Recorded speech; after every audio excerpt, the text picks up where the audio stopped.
Euphoric crowds filled streets in the capital on Saturday morning and cars honked their horns. "It's like Christmas," said one marcher, Fred Mubay.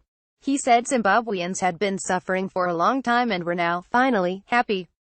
Many carried national flags. One had a poster with a message for the 93-year-old president, "Leave Zimbabwe now," while a vendor at an intersection held up a newspaper with the headline, "Mugabe cornered."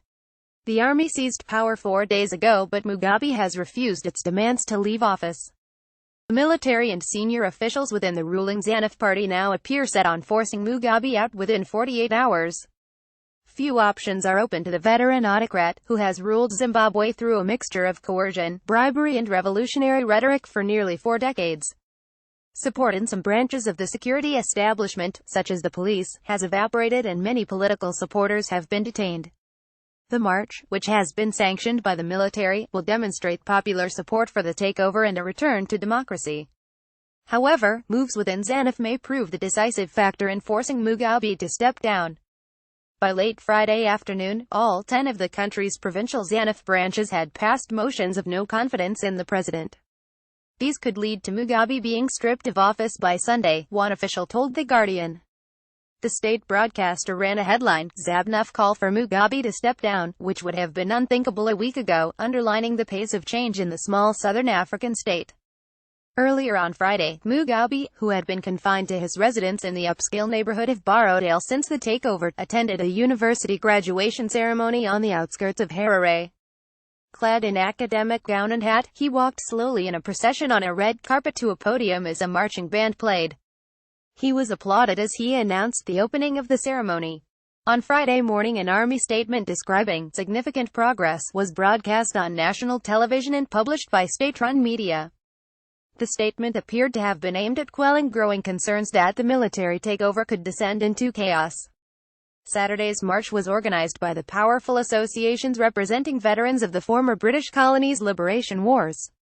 At a press conference on Friday, Chris Muvangwa, a leader of Zimbabwe's war veterans, said the president would not be allowed to remain in power.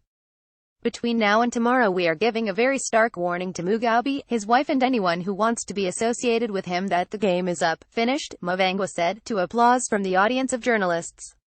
He urged Zimbabweans to attend the march, "So we finish the job the army has started." The main opposition party, the Movement for Democratic Change, said the military takeover resonated with the national public sentiments and was hence irreversible in effect and fact. Dumizo Debengwa, a former Home Affairs Minister and Liberation War veteran, congratulated the military on the initiative they took to block the rise of Grace Mugabe, the president's 52-year-old wife. 99% of people want Mugabe to go. He is no longer in charge. Grace is in charge and Zimbabweans cannot fold their arms and let a character of that nature to lead. She had to be stopped, Debengwa told reporters in Johannesburg, South Africa. Since taking power, the military has arrested about a dozen senior officials and leading members of the G40, a faction of ZANU who are loyal to the First Lady. Grace Mugabe has not been seen since the takeover. Sources told The Guardian she was in her husband's Harare residence when he was detained on Tuesday. The takeover is thought to have been prompted in part by fears among the military and its allies within the ruling party of an imminent purge of rivals of the president's wife, which would allow her to exercise greater power. The army has said the takeover was a temporary measure to target criminals around Mugabe, resolving a succession battle that has pitted Grace Mugabe against the former vice-president Emmerson Mnangagwa. Mnangagwa was reported to have returned to Zimbabwe from South Africa, where he fled last week after being stripped of his office by the president as part of the apparent purge. Opposition officials told The Guardian they believed there would eventually be a deal allowing Mnangagwa to be appointed president, leading a transitional government that would include senior opposition leaders in top posts. Associates of the First Lady detained during the takeover would be prosecuted in accordance with law, the official said. There was no independent confirmation of the opposition claims, which one analyst described as optimistic, though negotiations are clearly taking place between multiple political actors. Other possibilities are Mugabe staying on as president until a ZANU conference scheduled for December, or even until elections due in mid-2018. There is anger in Zimbabwe at the lack of explicit support for the military takeover from South Africa, the biggest regional power, the Southern African Development Community Regional Bloc and the African Union.